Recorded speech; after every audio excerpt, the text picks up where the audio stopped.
Tired of your favorite apps not working when you switch network? Let's fix that. I will show you how to make sure apps like WhatsApp stay connected no matter if you are on Wi-Fi or mobile data. To do so, go to Setting, swipe down from the top right corner of the screen to open up the Quick Settings panel, and then tap Settings icon, tap Connection, next tap Data Usage, then tap Allow Network for Apps,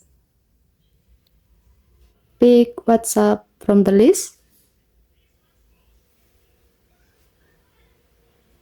tap it, and then select mobile data or Wi-Fi. This means the app can work with either connection. Now WhatsApp will stay online even if your Wi-Fi drops and you switch to mobile data. No more missed messages or calls.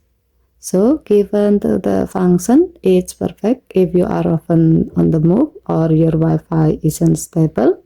You will stay connected and never miss important chat. Okay, thank you for watching. Please help to like and subscribe. Have a nice day.